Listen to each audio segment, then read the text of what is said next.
Okay, last things. So, brothers and sisters, depression. Depression is the biggest, is the most prominent, the most widespread mental illness at the moment in the world. And as I told you, depression, don't diagnose yourself.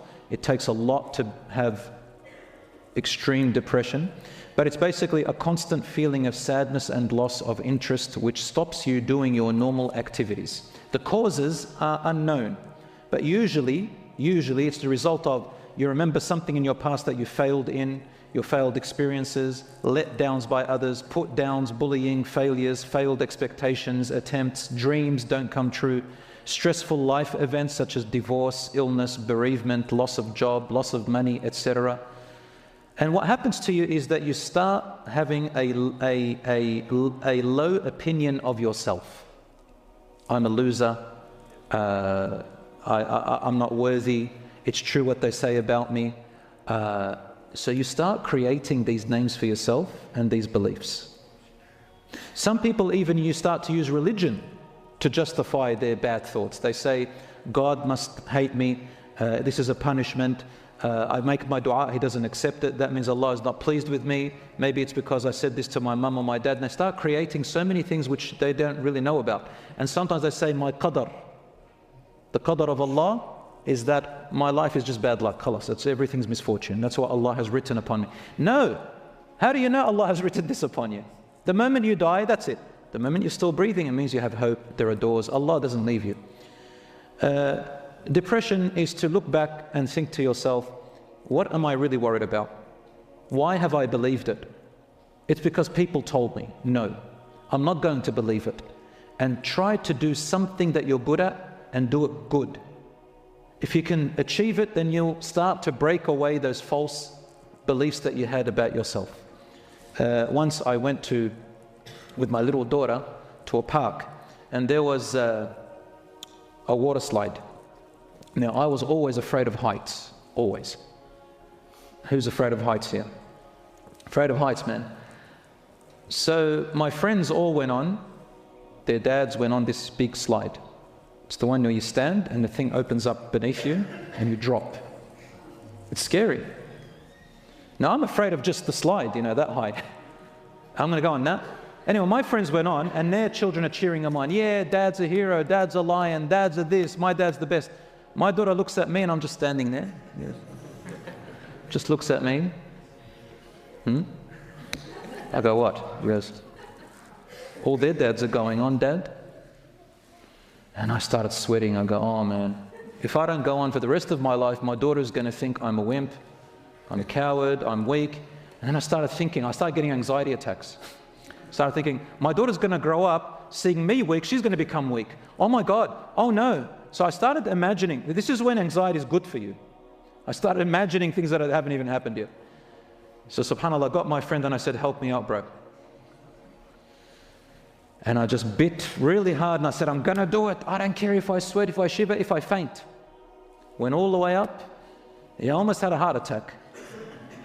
And alhamdulillah, I did it. And after I did it, guess what? I go, I'm taking on all the rides, every ride. I want to take on the world. Confidence just boosted in me. Of course, I don't advise everybody to do this. You might hurt yourself.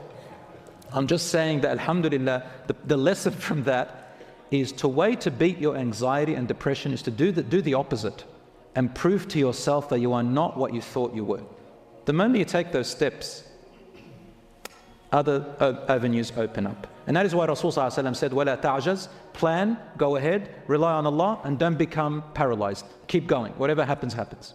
99% of our fears never happen. Just think backwards and think how many of your fears actually happened. 99% of them didn't happen. You don't think about them because you forgot about them, because nothing happened. Anxiety, brothers and sisters, is intense, excessive and persistent worry and fear about everybody, about everyday situations. Fast heart rate, rapid breathing, sweating and feeling tired may occur. The causes are unknown, but it's about imaginary future fears that don't actually exist. This is going to happen, that's going to happen. Constantly worry a lot, can't stop thinking about the worrying, constantly trying to stop and fight it, constantly aware of dangers and uncomfortable things. So anxiety maybe write things and plan your day, organize yourself, and start to practice what you've organized. Sometimes people like to follow a plan and a timetable to try and help your anxieties, inshallah. Finally, trauma and grief. Brothers and sisters, know what trauma and grief is. It's basically about tragedies that have happened in your past and they stick with you. You get rewarded for them. And grief, people go through 5 different cycles. I call them the stormy cycles. The first one is denial and shock, then anger, or both at the same time. That happened to Umar ibn al-Khattab radiallahu anhu when the Prophet ﷺ died. He said, no, he didn't die. He's like Moses, he went to his Lord to speak to him, he's coming back. Anyone who says he died, I'll strike his neck. So anger and shock, denial. It exists. The other cycle is negotiation, dua. I pray tahajjud all night, Ya Rab, get rid of it for me, I won't do that again. Just negotiation. Some people do it when they want to get married. So they hold on to istikhara and they create their own expectations about istikhara. I said this in my Europe tour. One brother said to me, brother, I made istikhara for this particular sister. She was marriage material. And when I went outside, I saw her name in the clouds. I knew this guy is just emotionally driven, he's not thinking straight, because he told me this sister wasn't good for him. And he's not really thinking straight. I knew he wasn't. So I looked at the cloud and I go, bro, I can see shaitan.